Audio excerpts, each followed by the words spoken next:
शांति शांति सुशांतिर्भवतु।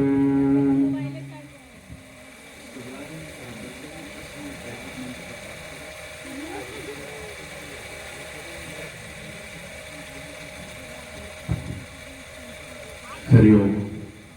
सभी लोग शांतिपूर्वक बैठेंगे और 10 वैदिक मंत्र का पाठ उसके आगे का कार्य किया जाएगा। उसके बाद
सचमुच आचार्य, आज के मंत्रोच्चार से अभी ऐसा प्रतीत हो रहा है जैसे हमारे गुनामा कॉलोनी में, हमारे प्रांगण में ईश्वर का आगमन हो चुका हो और बिल्कुल जो वातावरण है शुद्ध नजर आ रहा है।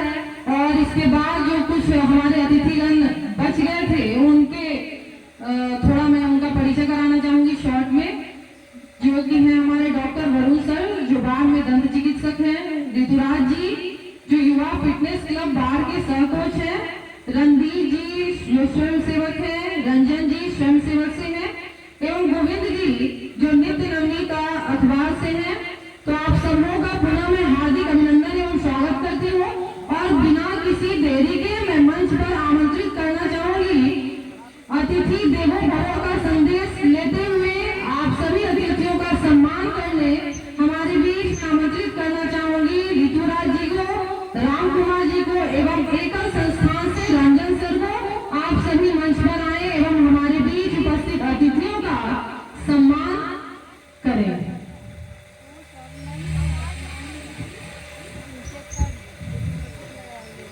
आइए सबसे पहले हम सम्मानित करते हैं डॉक्टर सियाराम सर को।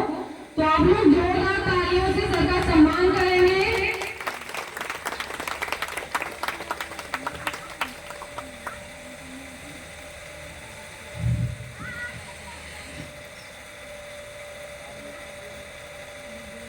जैसे जैसे हमारे अतिथिगणों का सम्मान होता जाएगा, आप लोग तालियों से इनका स्वागत करेंगे एवं हार्दिक अभिनंदन करेंगे। सत्यनारायण चतुर्वेदी सर का सम्मान।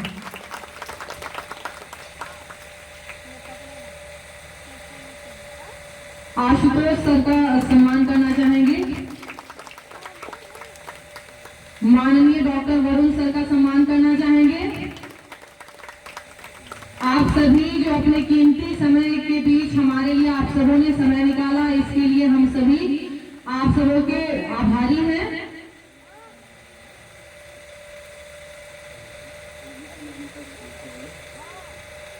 और अब हम सम्मानित करना चाहेंगे प्रेस मीडिया के सदस्यों को।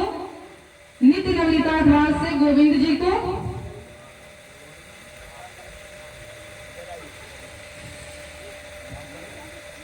सर आप आइए। जैसे कि जानते हैं कि जो पत्रकार होते हैं, जो हमारी मीडिया होती है, वो लोकतंत्र का चौथा स्तंभ होती है। तो जोरदार तालियों से स्वागत करें कि इन्होंने अपना बहुमूल्य समय निकालकर हमारे बीच आने का कष्ट किया है। और अब मैं रंजन सर को बुलाना चाहूंगी। आइए सर।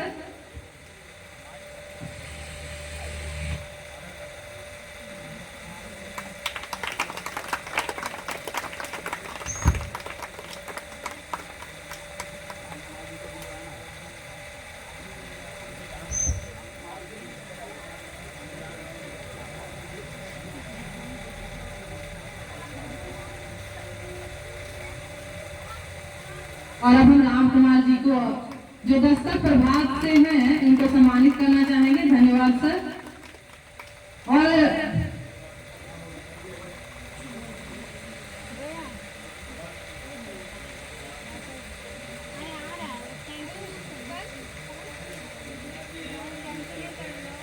और युवा फिटनेस क्लब के जो सर कोच हैं, इनको हम सम्मानित करना चाहेंगे।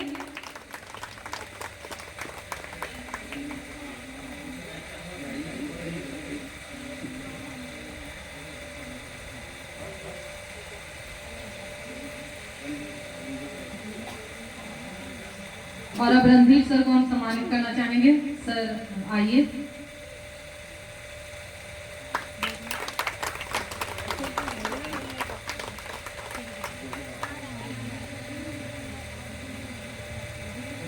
और अब बस हम आपके कीमती समय में से बस 2 मिनट लेना चाहेंगे कि एकल संस्थान से जो दिल्ली से हमारे सदस्य जुड़े हुए हैं, हम चाहेंगे कि आशीष जी जो दिल्ली से प्रोजेक्ट हेड है, हम चाहेंगे कि जो वीसी के द्वारा दिल्ली से हमारे एकल के सदस्य जुड़े हुए हैं, उन सभी अतिथिगणों का परिचय संक्षेप में करा दें। हमारे साथ ऑनलाइन माध्यम से डॉक्टर ललन कुमार शर्मा जी जुड़े हुए हैं, एकल अभियान के केंद्रीय अभियान प्रमुख हैं। सर आपका स्वागत है। नमस्ते जी। हमारे साथ यहाँ दिल्ली से हिमांशु मेहरा जी हैं, जो प्रोजेक्ट हेड एक्सटर्नल अफेयर से हैं। WEC कोऑर्डिनेटर पूनम जी हैं, और एक WEC कोऑर्डिनेटर पारुल जैन जी हैं, जो दिल्ली ऑफिस से जुड़े हुए हैं। बाकी देश भर के हमारे कार्यकर्ता जुड़े हुए हैं। तो मैं डॉक्टर ललन कुमार शर्मा जी से आग्रह करता है, सर हम लोगों का वहाँ पे WEC बाढ़ में जो केंद्र शुरू रही है, उन पे थोड़ा सा सर मार्गदर्शन करें कि वहाँ 9 मिनट का बना है, कैसे क्या फायदा मिलेगा इस केंद्र से, प्लीज सर। अच्छा, तो वीडियोग्राफी वहाँ भी हो रहा है। धन्यवाद जी। आप लोग जो है ना प्रोग्राम का वीडियो दिखाइए। आज का और मोबाइल हम लोग ने शुक्र है आज इस क्षेत्र में आज यह वीमेन डिपार्टमेंट सेंटर का उद्घाटन हो रहा है, यानी महिला सशक्तिकरण का केंद्र का उद्घाटन हो रहा है। और हम लोग काफी इससे आशा रखे हैं इस केंद्र के कारण से उस क्षेत्र में हमारी बहनों को आगे बढ़ने का, सशक्त होने का एक बहुत बड़ा साधन मिलेगा। यह एकल अभियान का कार्यक्रम है। एकल अभियान पंचमुखी शिक्षा योजना है, जिसमें गांव-गांव में एकल विद्यालय होते हैं। उसके साथ आरोग्य का काम होता है। ग्राम विकास के कार्यक्रम में ही एक स्किल डेवलपमेंट का कार्यक्रम है, जिसका एक अंग वीमेन डेवलपमेंट है, वीमेन एम्पावरमेंट है, जिसकी एक इकाई है सिलाई सेंटर। और आगे युवाओं को जागरण के लिए और गांव में हमारी भारतीय संस्कृति का और संस्कार पुनः जीवित हो सके, उसकी सुरक्षा हो सके, इसके लिए संस्कार शिक्षा कार्यक्रम अभी भी चला रहे हैं, उसको बंद करिए। तो सामने जो कुर्सी के नीचे सामने रहना सबको डिस्टर्ब कर रहे, वहां बंद कराइए। एक बार में एक ही चीज होती है।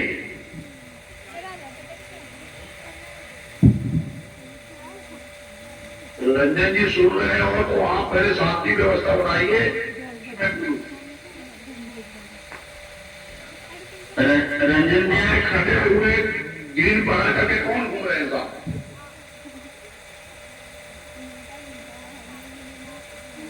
ग्रीन कुर्ता पहन करके सामने से जो घूम रहे हैं उनको कहीं बैठने बोलिए। कार्यक्रम की अपनी एक डिसिप्लिन है, अपना अनुशासन है, उसको सबको पालन करना। यह कार्यक्रम केवल हम लोग कार्यक्रम नहीं करते, समाज में एक दिशा देने के लिए भी करते हैं। आज समाज जो अव्यवस्थित हो गया है, उसको व्यवस्थित करने का भी एक बहुत बड़ा माध्यम बनता है यह कार्यक्रम। इसलिए हम सब कार्यक्रम करते हैं, नहीं तो बच्चों को जल्दी का प्रशिक्षण तो हो ही रहा था, हम लोग क्यों अलग से कर रहे हैं। ठीक है जी, धन्यवाद। मैं एक अपना यह कार्यक्रम बहनों के लिए उपयोगी होगा सशक्तिकरण का केंद्र। निखर अभियान के पंचमुखी शिक्षा कार्यक्रम में जो एक विषय ग्राम विकास का है, ग्रामोत्थान का है, उसमें हम लोगों ने इस विषय को जोड़ा है। बहुत छोटा सा ही यह कहने के लिए तो हमें यह कह सकते हैं कि आज के दिन में इसमें कोई टेक्नोलॉजी नहीं है, कोई बहुत बड़ा ध्यान का विषय नहीं है। गांव-गांव में दिल्ली का काम तो होता ही रहा था, फिर इसके लिए अलग से सेंटर और प्रशिक्षण केंद्र क्यों? एक स्वाभाविक मन में आता है। और भी अंतरराष्ट्रीय स्तर का यह अभियान उसके गांव-गांव में यह काम कौन कर रहा है, तो उसको भी हमें समझना है कि इसकी आवश्यकता आज क्यों पड़ी है।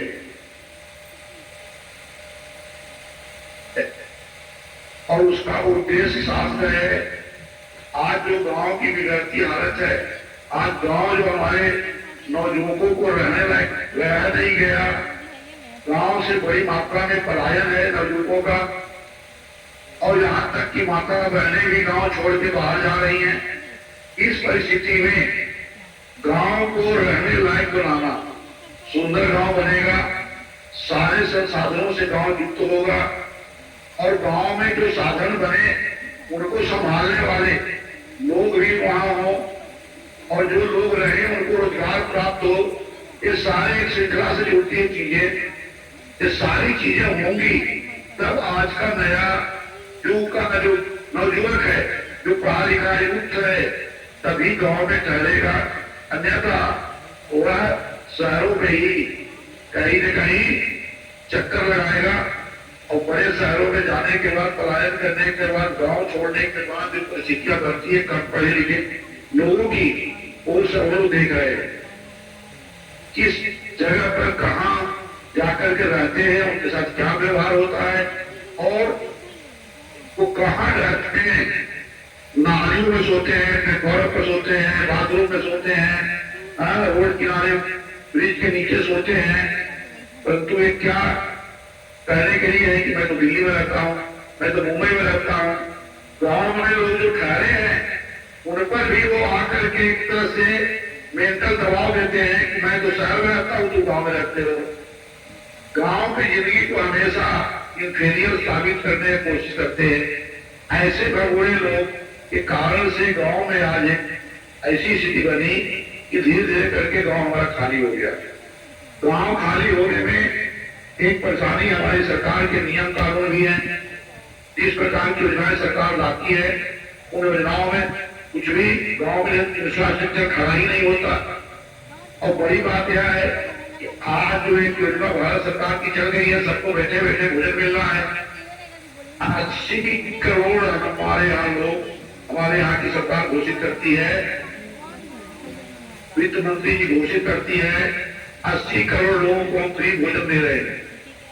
तो अमेरिका के अखबार में छपता है India is the country of 80 crore beggar, यानी 80 करोड़ भिखमंगों का देश भारत है। ऐसा देश क्यों बनाना? यहाँ के हर व्यक्ति आज भिखमंगा हो गया।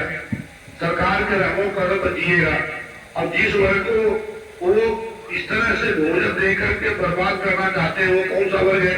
वही वर्ग था जो गांव को संभालता था, वही वर्ग था कामगार वर्ग था।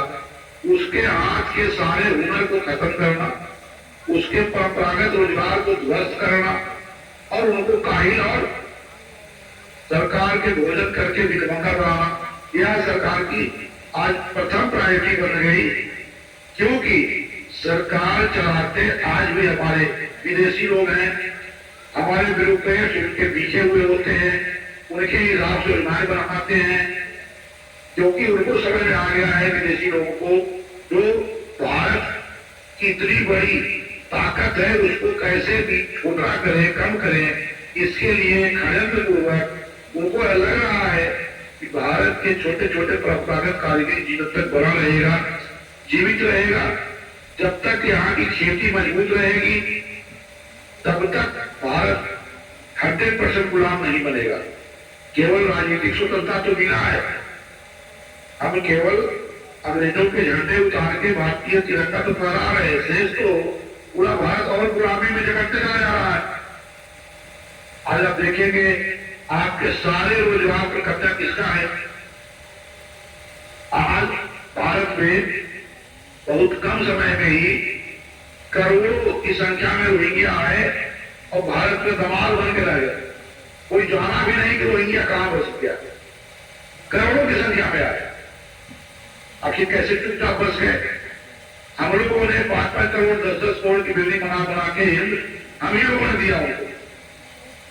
बड़े बिल्डर सब हमारे भारतीय समाज के लोग, हिंदू समाज के लोग हैं, लेकिन उसके अंदर काम करने वाले सारे कारीगर,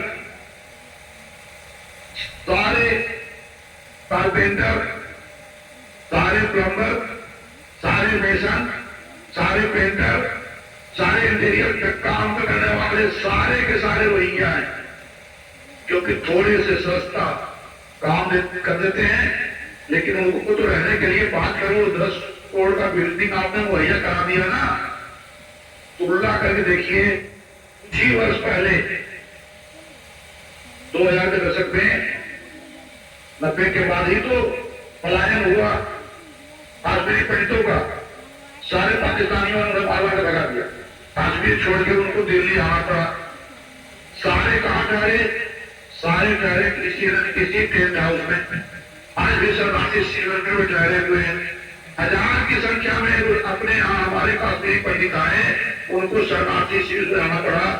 वो हिंदू अपने घर में जलता नहीं दिया उनको, परंतु आज करोड़ों की संख्या में रोहिंग्या आए और हम हिंदू लोग ही उनको दबा बनाकर अपने घर में डरा लिए। क्या कारण बना? एकमात्र कारण बना, हमारे पंडितों के हाथ में कोई भी हुनर नहीं था। वो प्लम्बर का काम नहीं कर पाते थे, वो बढ़ाई का काम नहीं कर रहे थे, आपके कोई स्वास्थ्य सिद्धि नहीं कर रहे थे, इससे वो घर में जगह देगी आपने। लेकिन रोहिंग्या आए, हर तरह के काम उनके हाथ में जानकारी थी, इसलिए वो बस गए। आपने घर में जगह दे दी, आपका ड्राइवर का काज वही है। ब्यूटी कल्चर का काम करने वाले हमारी बहनें भी नहीं आ जाए, सैकड़ों उनके हाथ में है, सारे टेलर आज उनके हाथ में है। हमारी बहनें उनके पास जाती हैं कपड़े सिलाने, उनकी नाप वो लेते हैं। तो आज जो लफ्ज हाथ की बात उठ रही है, क्या हम जब तक हमारी बहनें उन टेलर के पास जाएगा जो बांग्लादेश की है, जो हमारे धर्म को ही समाप्त करने के लिए आया है। तो क्या उनके पास बहनों को भेज करके आप कोई प्रेम की संगीत सुनना चाहते हैं? क्या प्रेम की भाषा बोलने वाले हैं? वह तो लड़के हर का ही शिकार बनेंगी। सारे ऑटो ड्राइवर, ऑटो चलाने वाले यदि वही होंगे तो क्या आपकी रात्रि में प्रवास करने वाली, ट्रेवल करने वाली बहनें सुरक्षित रहेंगी? अब दिल्ली में सुन लिए हैं ओला का कांड, क्या हुआ? अभी बांग्लादेश में क्या हुआ आपको पता है? अभी खुद स्वयं कलकत्ता में क्या हुआ आपको पता है? इन परिस्थितियों में सब में कारण यही बन रहा है, हमारे छोटे छोटे रोजगार, बड़े इंजीनियर, बड़े डॉक्टर तो भारत के लोग बन ही रहे हैं, वो नहीं बनना चाहते। बेरोजगारों की फौज को करना नहीं करना चाहते। भारत में करोड़ों इंजीनियर बेरोजगार है, बड़े बाप के बेटे। सब बापों को पैसा है, डोनेशन का पैसा लेने करके सब इंजीनियर बनवा दिए बेटो। मशरूम ग्रोथ जैसा इंजीनियरिंग कॉलेज खुला है, अब बच्चों की दुकान नहीं है देश में, उतना इंजीनियरिंग कॉलेज है। उतने मेडिकल कॉलेज खुल गए, उतने यूनिवर्सिटी खुल गए। टेलरिंग का ट्रेनिंग देने वाला इंस्टीट्यूशन कोई नहीं खुला, प्लम्बिंग का ट्रेनिंग देने वाला इंस्टीट्यूशन कौन नहीं खुला, इलेक्ट्रिकल का रिपेयरिंग करने वाला मैकेनिक के लिए ट्रेनिंग नहीं खुला, सारे ITI फेल है। और हमारे परिवारों में अभी इसे बना कि हम ऐसे छोटे छोटे कामों को थोड़ा ईर्ष्या की दृष्टि से देखते हैं, थोड़ा खराब सोचते हैं। शहरों में जाकर के बड़े घरों के दरवाजे खटखटाना, उनके यहाँ पोछे लगाना, देनों में स्वीपर का काम कर देना कबूल है, लेकिन गांव में रह करके अपनी खेती संभालना, अपना गोपालन कर लेना, अपने पेड़ पौधों की सिंचाई कर लेना, छोटे छोटे जो परंपरागत रोजगार था, पढ़ाई का बेटा पढ़ाई का काम कर ले, वहां का बेटा वहां का काम कर ले, यह आज हमें बहुत छोटा काम दिख रहा है। सारे चमड़दार जाति के लोग तो चमड़ा काम करते थे, सारे पशुओं का सही सही उपयोग होता था। आज कोई चमड़े काम करने का वाला गांव में है नहीं, क्योंकि उसको हम लोगों ने बहुत नीचा दृष्टि से देखा था। परिस्थिति कहां चली गई? सारे चमड़े काम, सारे जूते का काम करने वाले कौन लोग? अब देखिए, अब जो जूते चमड़े का बन रहे हैं, मैं तो कहता हूँ चमड़ा का कोई सामान ही उपयोग करना आज वो हत्या के बराबर है।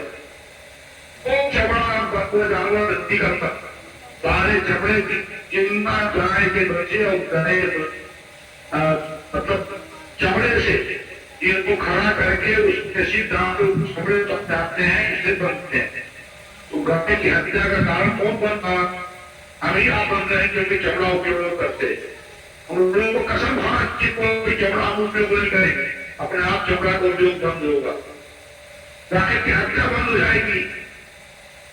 हम किसानों ने गाय की हत्या कराई, हमने सारे गन्नों को छोड़ दिया। बिहार में ढूंढ देख लीजिए, किसी गांव में हलबेल नहीं मिलेगा। मनरेगा ने किसानों के मजदूरों को मार दिया, कोई मजदूर काम करना नहीं चाहता, छोटे चाहे बड़े, कोई काम चलाना नहीं चाहता। तो जब बड़े लोग पैसे थे ही उनके पास, बड़े बड़े मशीन है, तो गाय बैल जब गाय की जरूरत ही नहीं है तो गाय के कोई पाले, सारी गाय कट गई। हम पशु विहीन गांव में रह रहे हैं। जो मानव संस्कृति, मानव की सभ्यता नदियों और पशुओं पर समाप्त आगे बढ़ी थी, तो क्या लगता है कि हमारे यहाँ नदियां समाप्त हो जाएंगी? और क्या हमारे यहाँ से धरती के अंदर का पानी समाप्त, तो पशु गांव से बाहर चले जाएंगे तो हम जीवित रहेंगे? नहीं रह पाएंगे। इसलिए जरूरत है गांव को पुनः नए दृष्टिकोण से बचाना। और जब गांव बसेगा, जब गांव में साधारण खड़े होंगे, तो उन साधनों को, इंफ्रास्ट्रक्चर को मरम्मत करने वाले लोग, रिपेयर करने वाले लोग, उनको मेंटेन करने वाले लोग, मैकेनिक भी हमें चाहिए। इसलिए छोटे छोटे मैकेनिक का ट्रेनिंग देने का काम, स्किल आज पढ़ाई का मूल्य जीरो है। मैं बताया ना, सारे इंजीनियर बेरोजगार होते बैठे हैं, इससे पढ़ाई का मूल्य जीरो है। लेकिन यदि आप इंटरप्रेन्योर बनते हैं, आपके हाथ में कोई स्किल है, इंजीनियर तो कोई नहीं खोजता, शहरों में कोई नहीं बुलाता, लेकिन एक इलेक्ट्रिकल मैकेनिक को रोज लोग खोज रहे हैं, एक पेंटर को रोज खोज रहे हैं, एक प्लम्बर को रोज खोज रहे हैं।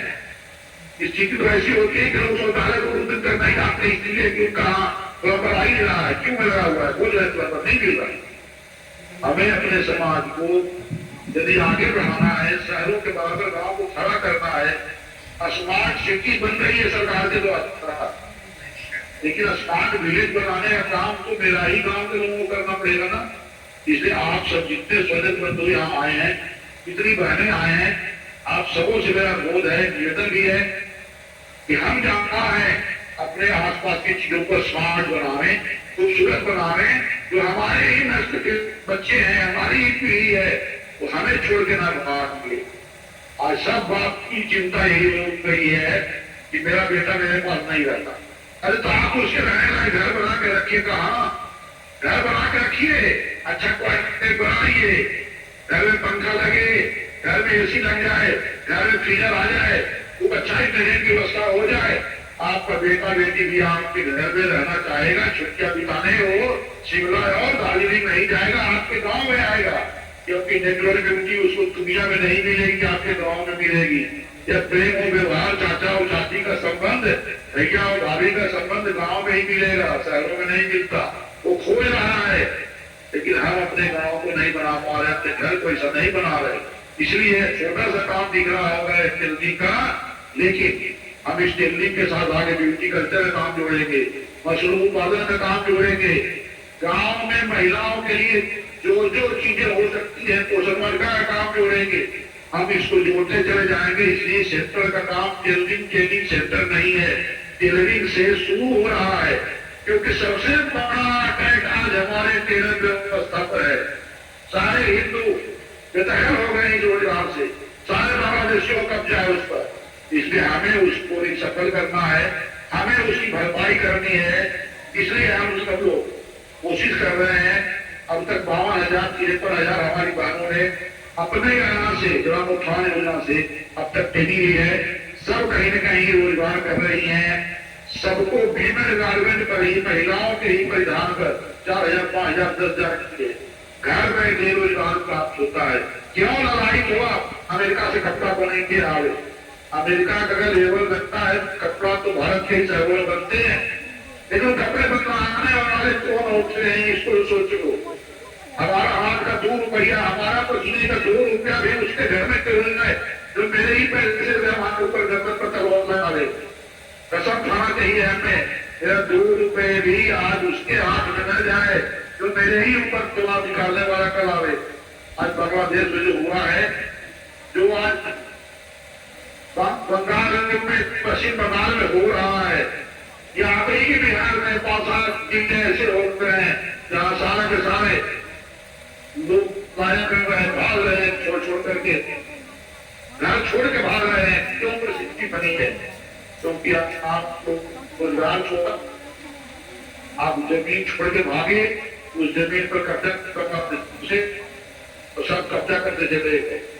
हम पलायन न करें, अपने गांव में बने रहें। सारे रोजगार जो हमारे क्षेत्र में आकर उसको हम खुद से स्वयं से करें। इसके लिए बहनों को मैं आमंत्रित करता हूँ, स्वागत करता हूँ कि नई पीढ़ी के लोग हर नई विधा को सीखें और हमारे घरों तक किसी नापाक हाथ न पहुंच पा रहे इसकी कोशिश करें। यह इसकी आवश्यकता है आज की। इसको सोचते हुए केंद्र उद्योगों को, जो भी वहाँ के बंधु आए नगर के लोग, आप सबों को स्वागत है, धन्यवाद है, आप लोगों ने जगह उपलब्ध कराया है। परंतु इसकी व्यवस्था पक्की करिए। हर बैंक में 40 वर्ष हम धीमे धीमे इसका छोटे छोटे केंद्र भी शुरू करेंगे, ताकि आपके पूरे प्रखंड में अलग अलग गाँव तक यह कार्यक्रम पहुंच सके। और हम बहुत अपेक्षा रख रहे हैं आपके इस क्षेत्र से। हमें इसको सफल करना है। हम अपने उद्देश्य में सफल हो रहे। भारत का गांव पुनः आत्मनिर्भर बने, स्वावलंबी बने, और स्वावलंबन से ही स्वाभिमान धारा निकलती है। इसलिए हमें अपने गांव को स्वाभिमानी गांव बनाना है। भारत सरकार की कृपा पर नहीं, बिहार सरकार की कृपा पर नहीं, सरकारें रोज बदलती रहती है, हम किसी के कृपा पात्र न बने। भारत का इतिहास बहुत गौरवशाली इतिहास रहा है, हम सब उसी इतिहास के आज साक्षी हैं। हम उस इतिहास के ही कहीं न कहीं से वंशज हैं। हम अपने पुराने इतिहास को, गौरवपूर्ण इतिहास को पूरा करेंगे, स्थापित करेंगे। यही आपके साथ कामना करते हुए सभी बहनों को पुनः धन्यवाद देता हूँ। आप सब बड़ी संख्या में आइए और अपने अपने गांव को संभालिए। बहनों को भी, गांव में रहने वाली बहनों को भी, आर्थिक दृष्टि से कमजोर बहनों को भी कोई न कोई रोजगार मिलना चाहिए। और इनके रोजगार के कारण से केवल उनको रोजगार नहीं, गांव के सारी बहनों को सुंदर वस्त्र सील के मिलना चाहिए, ताकि बहनें भी सुंदर वस्त्र पहन करके अपनी सुंदरता को बिखेर सकें, पूरा सृष्टि सुंदर हो, अच्छा हो और हम सब आगे बढ़ेंगे। इसी शुभकामना के साथ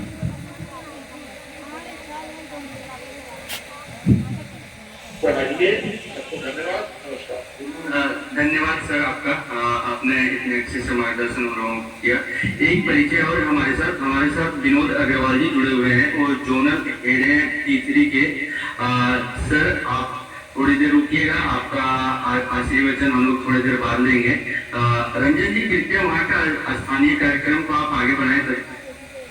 विनोद जी का एक और परिचय मैं करा देता हूँ। जी सर। विनोद जी बहुत बड़े इंटरप्रेन्योर हैं जी। पैरोट मसाला नाम से इनका उद्योग है, रांची में रहते हैं, झारखंड बिहार के आप प्रभारी हैं। और पैरोट मसाला एक बहुत बड़ा इंडस्ट्री है जिसमें ग्रामीण लोगों को ही रोजगार मिलता है। शुद्ध मसाला आज देश में एक भी बड़ा संकट है, खाद्यान्न पदार्थों में सबसे बड़ा घोटाला है। दुनिया का सबसे बड़ा भ्रष्टाचार खाद्यान्न है।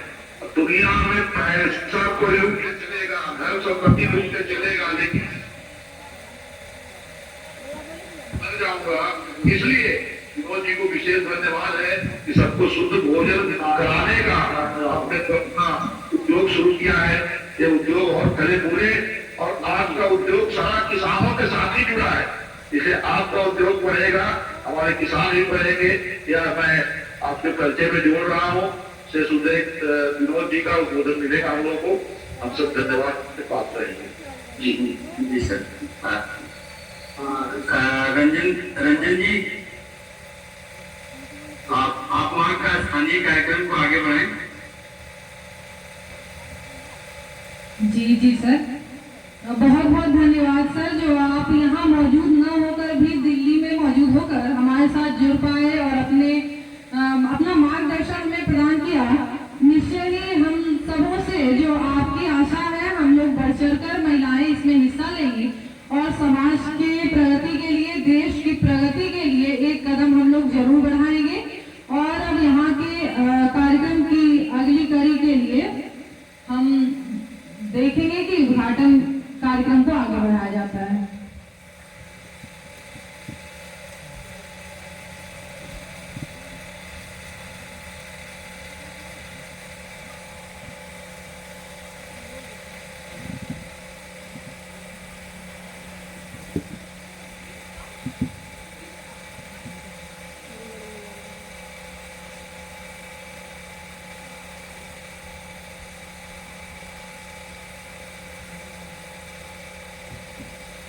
तो जब तक आगे के कार्यक्रम में थोड़ी देरी है, तब तक हमारी बहनों ने जो स्वागत गान तैयार किया था, वैसे तो समय के अभाव के कारण लोग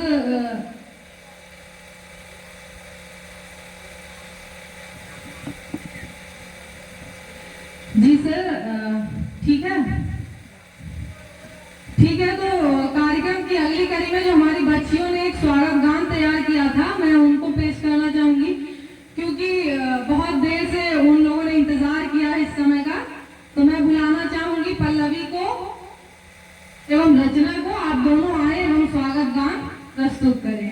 जोरदार तालियों से आप लोग गानों का उत्साह वर्धन करेंगे।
मन की बगिया से हमने है कलियां चुनी, मन की बगिया से हमने है कलियां चुनी, श्रद्धा के फूलों से हमने माला बुनी, श्रद्धा के फूलों से हमने माला बुनी, करते हैं मिलके अर्पित सुमन आज हम, करते हैं मिलके अर्पित सुमन आज हम, स्वागतम स्वागतम स्वागतम स्वागतम, मन की वीणा गुंजते कवि मंगलम, स्वागतम स्वागतम स्वागतम स्वागतम।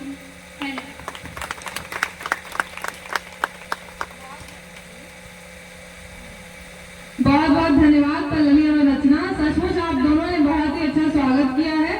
सभी अतिथियों का मन प्रफुल्लित हो चुका होगा और अब हम लोग उद्घाटन के लिए आगे बढ़ना चाहेंगे। इसी बीच एक हमारी भी जो छोटी बच्ची है जिन्होंने बहुत अच्छा तैयार किया है एक देशभक्ति गीत, तो मैं उसको बुलाना चाहूंगी जिसका बहुत ही प्यारा नाम है अदिति को। तो अदिति आप आइए मंच पर। मुझे लगता है कि यहाँ जितने भी लोग उपस्थित हैं, जो नारी सशक्तिकरण की सबसे अच्छी पहचान हो सकती है वह अदिति से बढ़कर कुछ और नहीं हो सकती कि एक 8-9 वर्ष की बच्ची ने आप लोगों को प्रेरित करने के लिए जो तैयार किया है वो प्रस्तुत करना चाहेंगी। और मैं बताना चाहूंगी कि हमारे देश की जो महिलाएं हैं वो किसी भी तौर पर पीछे नहीं है।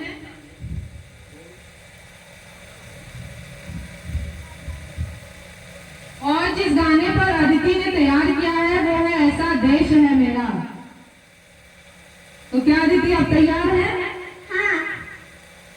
तो आप लोग जोरदार तालियों से इनका उत्साह वर्धन करेंगे। बहुत जल्द अदिति अपना प्रोग्राम शुरू करेंगी। तो मैं अब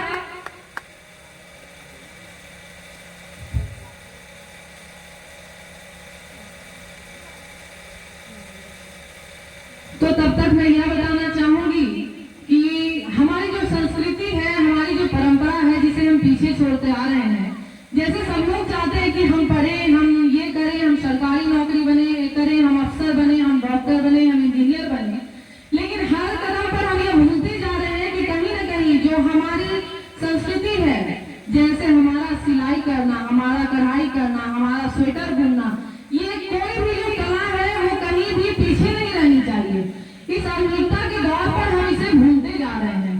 तो मुझे लगता है कि मैं यह बता दूं कि आज एकल संस्थान की ओर से हमारे बीच जिस कार्यक्रम की शुरुआत की जा रही है वो निश्चय ही हम महिलाओं को सशक्त करने के लिए एक बहुत ही अच्छा प्रयास है।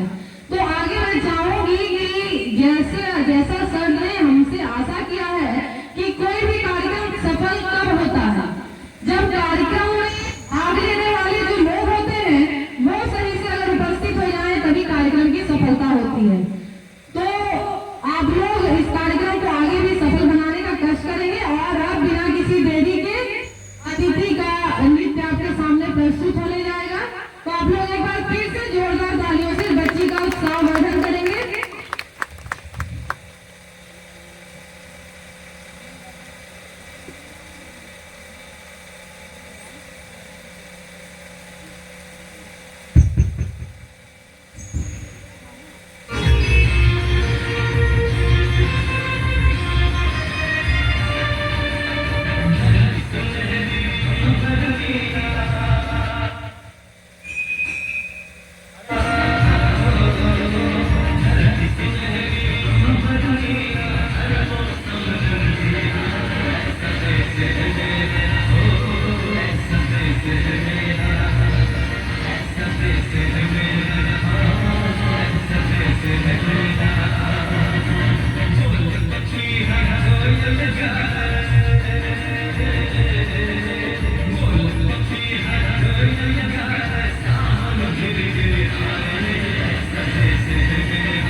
हेलो, बहुत बहुत धन्यवाद अतिथि कि आप सबों से मैं कहूंगी कि बिन बूंदों के बारिश का एहसास कैसे होगा, कि बिन बूंदों के बारिश का एहसास कैसे होगा, जुनून हो दिल में जिसके वो हताश कैसे होगा, कि जिसके दिलों में जुनून हो वो हताश कैसे होगा, कार्यक्रम की संग का मिजाज कैसा है, दर्शकों बताइए बिना तालियों के ये एहसास कैसे होगा। तो एक बार जोरदार तालियां अतिथि के लिए।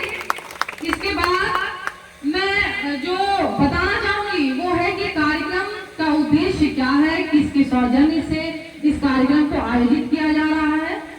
तो हम सबसे पहले यह कहना चाहेंगे कि मैं बरखा पुनः एक बार आप सबों का हृदय से अभिनंदन एवं स्वागत करती हूँ।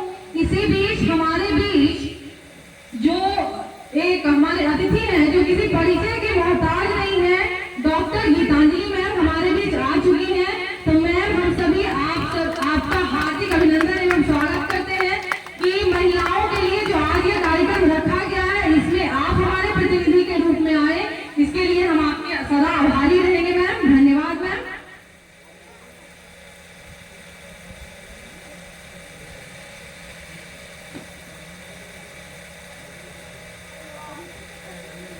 तो मैं ये अब कहना चाहूंगी कि एकल अभियान के इस भागीरथ प्रयास को मैं सर्वप्रथम वंदन करती हूँ।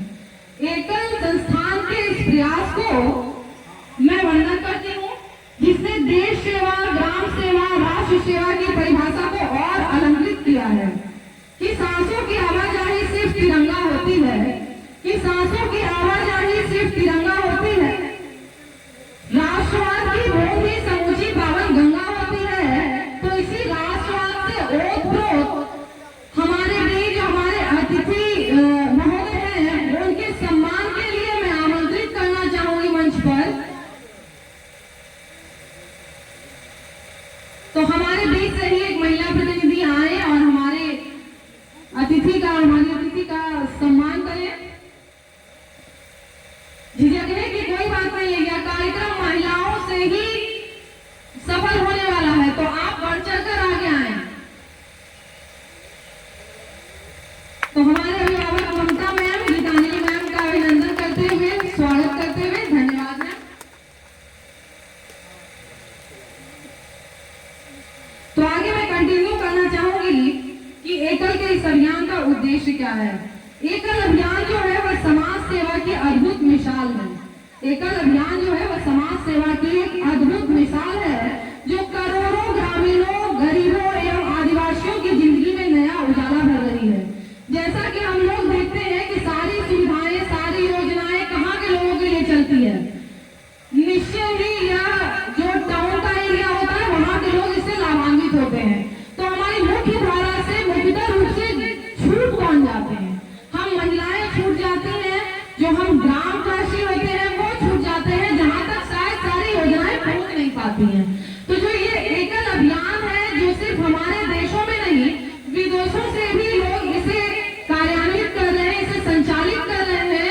इस अभियान का उद्देश्य है कि जो हमारे ग्रामवासी होते हैं, जो हमारी महिलाएं हैं और जो हमारे आदिवासी वर्ग के लोग हैं, जो पिछड़े वर्ग के लोग हैं, जो निश्चय ही समाज की मुख्य धारा से जुड़ नहीं पा रहे हैं, उन तक हमारी सारी योजनाएं, जो हमारा सारा लाभ है पहुंच पाए। और इसलिए मैं आज के पूरी कार्यक्रम की शुरुआत यहाँ से करूंगी कि कवि दुष्यंत कुमार जी ने कहा था कि सिर्फ हंगामा खड़ा करना मेरा मकसद नहीं, कि आज जो ये कार्यक्रम हो रहा है यह सिर्फ इसलिए नहीं है कि जो हमने कहा वो आपने सुना, वो आपने घर में जाकर छोड़ दिया, कि सिर्फ हंगामा खड़ा करना मेरा मकसद नहीं। मेरी कोशिश है कि ये सूरत बदलनी चाहिए कि आज जाने के बाद आपको लगना चाहिए कि समाज में जो महिलाओं की हिस्सेदारी है, जो भूमिका है, उसके लिए बढ़ चढ़कर आप लोग आए। जो हमारी संस्कृति है, जो हमारा सिलाई सेंटर है, उसमें आए, सीखे और इसे सफल बनाए। कि मेरे सीने में नहीं तो तेरे सीने में सही, कि मेरे सीने में नहीं तो तेरे सीने में सही, हो कहीं भी आग या आग जलनी चाहिए। इसी अलग नई ललक को हर दिल में पैदा करने के संदेश के साथ आज एकल अभियान की ओर से यह आयोजन बुलाई गई है। तो आइए एकल अभियान की यात्रा के अलग अलग पड़ावों से हम गुजरते हैं। मुझे लगता है कि यहाँ तक आप समझ गए होंगे कि जो यह उद्घाटन होने जा रहा है यह किस ओर से है और और इसका उद्देश्य क्या है। तो आइए जो एकल की यात्रा है उसकी शुरुआत हम करते हैं। एकल अभियान की यात्रा झारखंड प्रांत के धनबाद जिले टुंडी से प्रारंभ होकर आज लगभग 1 लाख से ऊपर गांव तक संचालित हो रही है। निश्चय ही जिस समय एकल अभियान की शुरुआत हुई थी तो ये बहुत छोटे स्तर पर रहा होगा, लेकिन कहते हैं कि बूंद बूंद से घड़ा भरता है। तो आज यह अभियान 1 लाख से ऊपर गांव तक संचालित हो रहा है और धीरे धीरे इस अभियान में कई योजनाएं जुड़ते चले गए, प्राथमिक शिक्षा से लेकर ग्रामोत्थान तक। जैसे कि हम देखेंगे कि एकल के 5 मुख्य आयाम है जो अभी चलाए जा रहे हैं। जो सबसे पहला आयाम है वह प्राथमिक शिक्षा, जिसके बिना शायद किसी समाज का उत्थान संभव नहीं है। तो एकल की सबसे पहला जो आयाम है एकल का वह है प्राथमिक शिक्षा। दूसरा है आरोग्य योजना। तीसरा है ग्राम विकास, जो कि ग्रामों का विकास निश्चय ही संभव होना चाहिए। चौथा है संस्कार शिक्षा और पांचवा है स्वाभिमान जागरण। तो जो हमारा यह प्रोग्राम है यह स्वाभिमान जागरण एवं महिला सशक्तिकरण से जुड़ा हुआ है। इसके साथ साथ ग्रामोत्थान योजना का भी कार्य एकल की ओर से चलाया जा रहा है।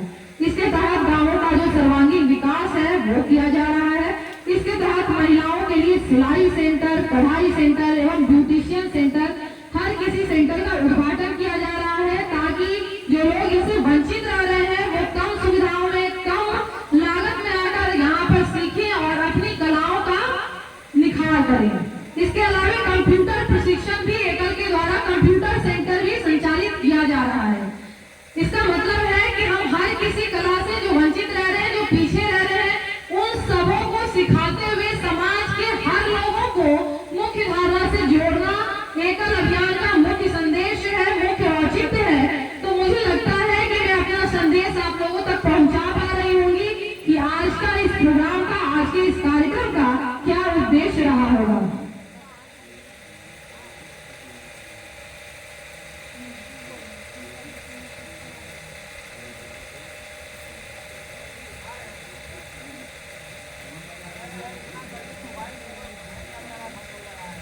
तो इसी के साथ जो एकल अभियान की मैंने चर्चा की आप लोगों के साथ निश्चय ही पहुंची होंगी। तो मैं आशा करती हूँ कि भविष्य में जो आज सिलाई सेंटर का उद्घाटन गोनावा कॉलोनी में हमारे किया जा रहा है, तो चाहे वो युवतियां हो, चाहे वो हमारी माताएं बहनें हो, हर लोग बढ़ चढ़कर हिस्सा ले। क्योंकि जैसा VC में कहा गया कि जो पर्सनैलिटी निर्माण होता है, जो व्यक्तित्व निर्माण होता है, वो निश्चय ही शिक्षा से तो होता ही है, लेकिन जो फर्स्ट इंप्रेशन होता है, फर्स्ट इंप्रेशन हम किसी को देखकर किससे लगाते हैं कि इसका पहनावा कैसा है, इसका उड़ावा कैसा है। तो जब सिलाई सेंटर से सही तरीके से ढंग की सिलाई सीखेंगी हमारी महिलाएं, तो हमारे समाज में जो नया वस्त्र, जो अच्छे वस्त्र है, जो ढंग के वस्त्र है, जो हमारी सांस्कृतिक चीजें हैं, वो पहुंच पाएंगी और निश्चय ही लोगों का व्यक्तित्व निर्माण हो पाएगा। और इसके बाद मैं अब मंच पर बुलाना चाहूंगी हमारे बीच कपिल सर को, जो हमारे युवाओं की आवाज रवि जी जो खबर 24 से है, साकेत राज सर एवं शक्ति सर जो इंडिया न्यूज दर्पण के हैं। सर आप सभी लोग मंच पर आए और कपिल सर आप आकर इनका सम्मान करें। तो आप लोग एक बार जोरदार तालियां बजाएं हमारे अतिथि महोदय लोगों के लिए।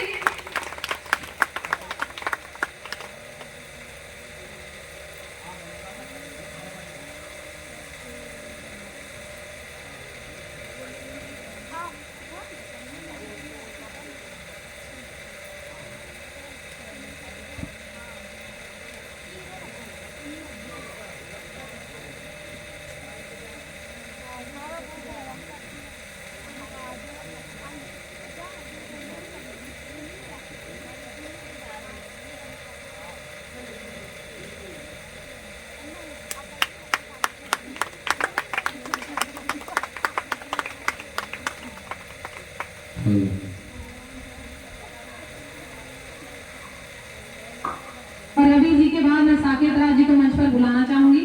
सर आप आए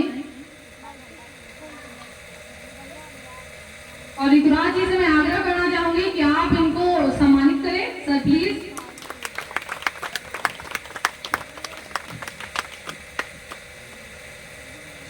और इसके बाद मैं शक्ति सर को बुलाना चाहूंगी। सर आप मंच पर आए और ऋतुराज सर आप इनका सम्मान करें।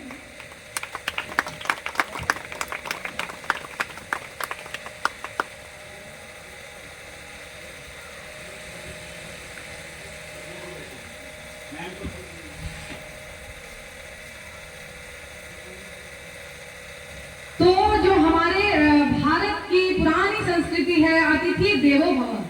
तो आप देख रहे होंगे कार्यक्रम की शुरुआत से लेकर कार्यक्रम के अंत तक यही बहुत बड़ी बात है कि जो लोग नहीं आ पा रहे लेकिन आ जा रहे हैं, तो मैं उनके लिए कहना चाहूंगी कि सर आप जो टाइम निकालकर अंत तक भी हमारे प्रोग्राम में आ रहे हैं, इसके लिए हम लोग बहुत बहुत आभारी रहेंगे।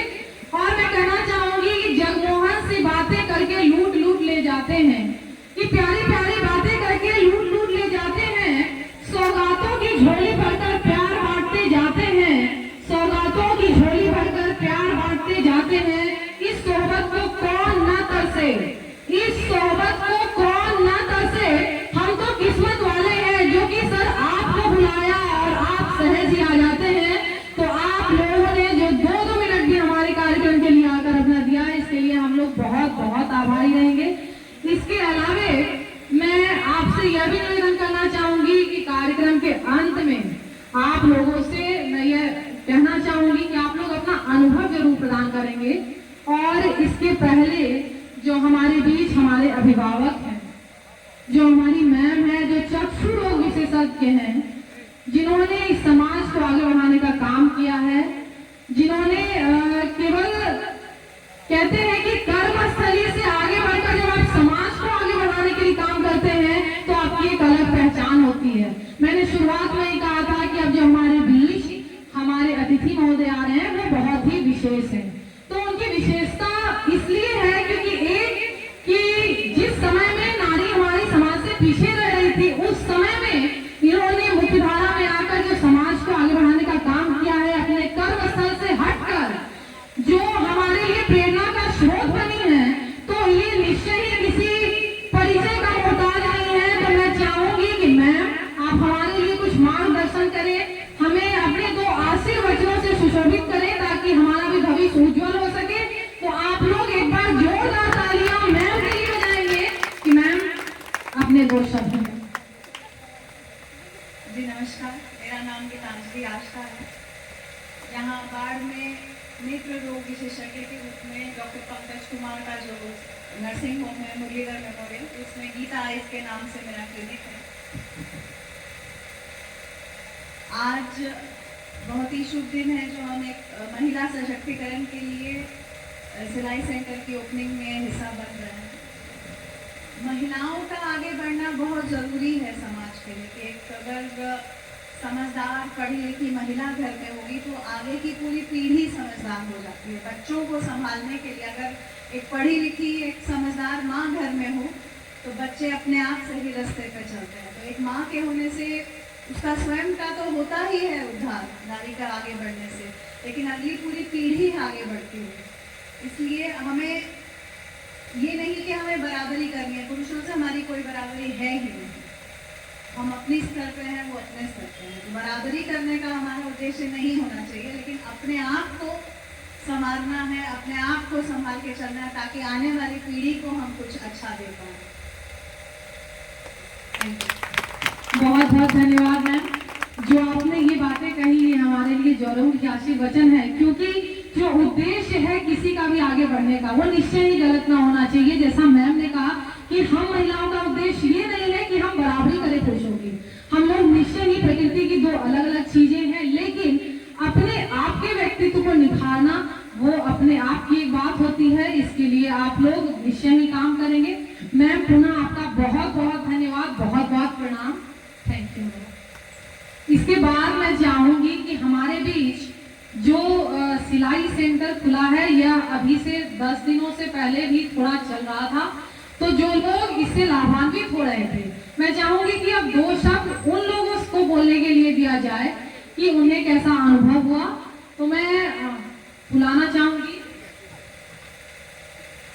ममता झा मैम को कि मैम आप आए और यहाँ पे बताएं कि आखिर अनुभव कैसा रहा, इसकी समाज में कितनी आवश्यकता है। तो आप लोग एक बार ममता मैम के लिए जोरदार तालियां बजाएंगे।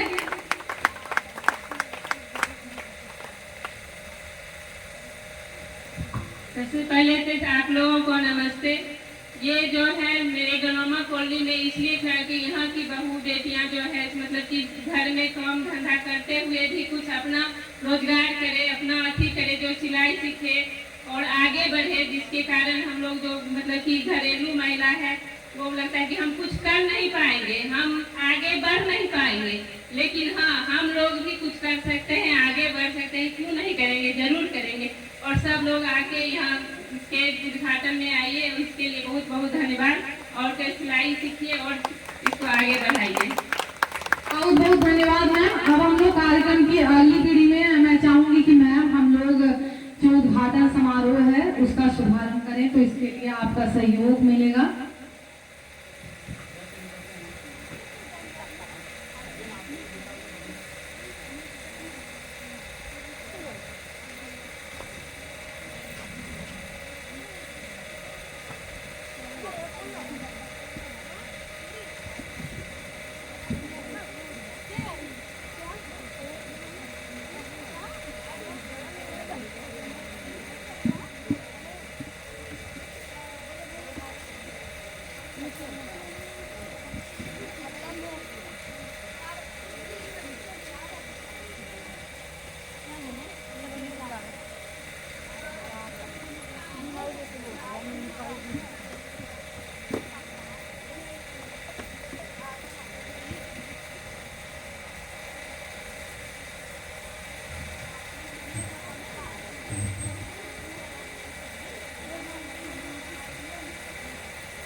और अब मैम के द्वारा उद्घाटन किया जा चुका है हमारे केंद्र का, तो अब बिना किसी देरी के, चूंकि आप लोगों ने अपना बहुत बहुमूल्य समय हमारे बीच आकर दिया है, अपने घर के कार्यों को छोड़कर हमारे बीच आए हैं, तो बिना किसी देरी के अब कार्यक्रम समापन की ओर हम ले जाना चाहेंगे, जो कि समापन हम शांति मंत्र से करना चाहेंगे। आप सभी लोग हमारे साथ मंत्रोच्चार करें।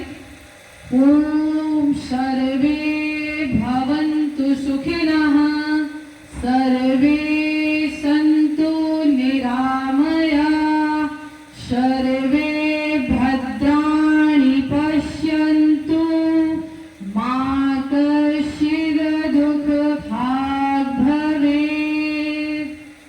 ओम शांति शांति शांति।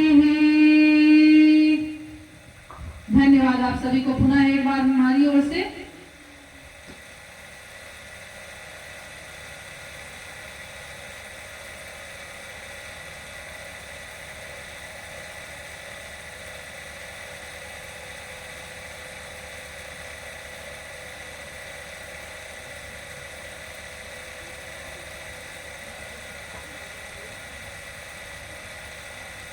आप लोगों से निवेदन है कि आप लोग आकर सिलाई सेंटर को जो है सफल बनाएंगे। आप लोग आकर यहाँ नामांकन कराएं और सिलाई सीखें। ताकि जो आज का कार्यक्रम का उद्देश्य है वह पूरा सफल हो सके। और जहाँ तक आप लोग यह बात फैला सकते हैं, आप लोग निश्चय ही अपने दोस्तों के पास जाएं,